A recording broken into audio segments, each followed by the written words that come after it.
जय जिनेन्द्र, मैं हूँ संस्कृति और स्वागत एक बार फिर आप सभी का अंतर यात्रा धर्म परिचर्चा में। 18 पापों के अध्याय में आज चर्चा का विषय है 5वां पाप, परिग्रह पाप। आर्हत वाङ्मय में कहा गया है, इच्छाऊ आगा ससमा अनंतिया, यानी इच्छा आकाश के समान होती है। हमारी दुनिया की सबसे बड़ी कोई चीज़ है तो वह है आकाश। आकाश से बड़ा कुछ भी नहीं होता। आकाश अनंत है, उसका कोई ओर या छोर नहीं, कोई अंत नहीं।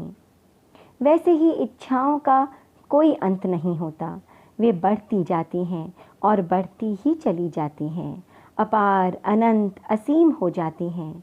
न इच्छाएं कभी खत्म होती हैं, न मोह और न ही भीतर का असंतोष। इन इच्छाओं को सीमित करना ज़रूरी है।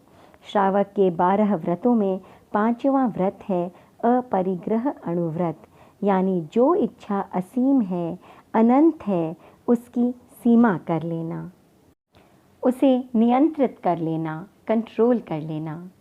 दुनिया में कोई भी व्यक्ति दुखी नहीं होना चाहता। हर व्यक्ति को सुख, शांति, ताकत, धन, दौलत, नाम, वैभव आदि आदि की चाहत होती है। कोई भी परेशान, दुखी, डरपोक, दरिद्र या बदनाम नहीं बनना चाहता और इसीलिए वह तरह तरह के प्रयत्न करता है। आदमी पढ़ता है, लिखता है, जॉब करता है, बिजनेस करता है, शादी करता है, परिवार बनाता है, फ्रेंड्स बनाता है, सोशलाइज करता है, पार्टीज़ और गेट टुगेदर्स भी करता है। अच्छा खाना पीना, घूमना फिरना, अच्छे कपड़े, गहने, एक्सेसरीज, अवार्ड्स, लिस्ट अनलिमिटेड है। दिन भर, जिंदगी भर चलती रहती है। और ये सब आदमी क्यों करता है? खुश रहने के लिए, सुखी बनने के लिए। मगर ये सब करने के बाद क्या हम सुखी हो जाते हैं?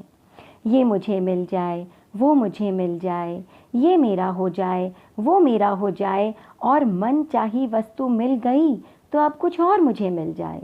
लालच का कोई अंत नहीं। ये लालच, ग्रीड, वांट्स बढ़ती रहती है और देखते ही देखते हम न जाने कितने ही जीवों के, इस धरती के और आसमान के दुश्मन बन जाते हैं। जी हाँ, हम जितनी चीज़ें खरीदते हैं, सस्ती हो या महंगी, एक सुई हो या गाड़ी, वो इस धरती पर बोझ है।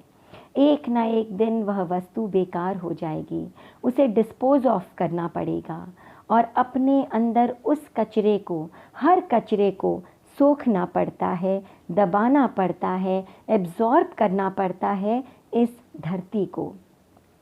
हम चीज़ें खरीदते जाते हैं और इसीलिए चीज़ें बिकती जाती हैं, बनती जाती हैं और बढ़ता जाता है कारखानों का, गाड़ियों का, मशीनों का जहरीला धुआं, और इन्हें सोखना पड़ता है, एब्जॉर्ब करना पड़ता है इस आसमान को, इन हवाओं को।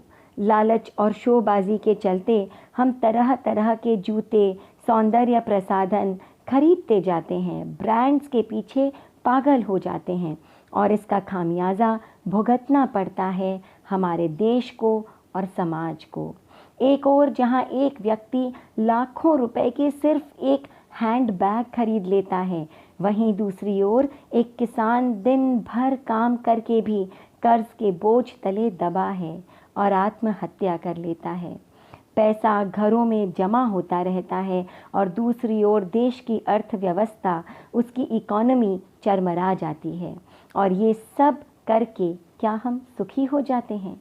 धरती और आसमान का तेज़ी से बढ़ता हुआ प्रदूषण, हिंसा, अपराध, महंगाई, आपसी मनमुटाव, कोर्ट कचहरी के केस, तरह तरह की बीमारियां और हर वक्त कुछ न कुछ खो देने का डर, क्या ये सुख है? खाने को शुद्ध भोजन नहीं, पीने को साफ पानी नहीं, सांस लेने को स्वच्छ हवा तक नहीं, क्या ये सुख है? तो फिर इस स्थिति का इलाज क्या है? इलाज है अपरिग्रह, अपरिग्रह, अपरिग्रह, नॉन पोजेसिवनेस, नॉन ग्रीडीनेस। हमें अपने पर कंट्रोल करना होगा। एक प्रयोग, एक एक्सपेरिमेंट करना होगा, चाहे अमीर हो या गरीब, छोटे हों या बड़े, हमें किसी भी चीज़ को खरीदने या इस्तेमाल करने से पहले ये सोचना होगा कि क्या वाकई हमें इस चीज़ की ज़रूरत है, क्या इसके बिना मेरा काम नहीं चल सकता, क्या ये चीज़ वाकई मेरी आवश्यकता है, नीड है, रिक्वायरमेंट है, या इसे हासिल करना सिर्फ मेरा एक शौक़ है। हमें जागरूक बनना होगा, अलर्ट बनना होगा हर कदम पर, हर वक्त।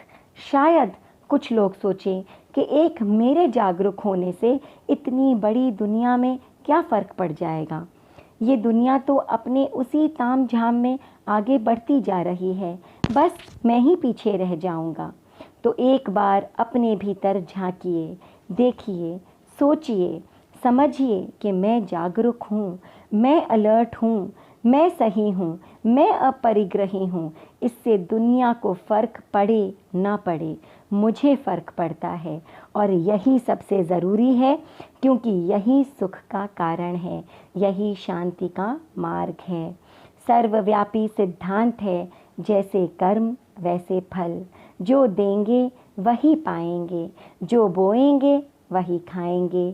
तो सचेत हो जाएं, जाग जाएं, वरना जीवन भर लालच और मोह में घूमते रहेंगे और एक दिन सोचेंगे कि करता था सो क्यों किया, अब कर क्या पछताए, बोया पेड़ बबूल का तो आम कहाँ से आए। आगे चर्चा करेंगे छठे पाप पर, तब तक के लिए आज्ञा दीजिए। ओम अरहम।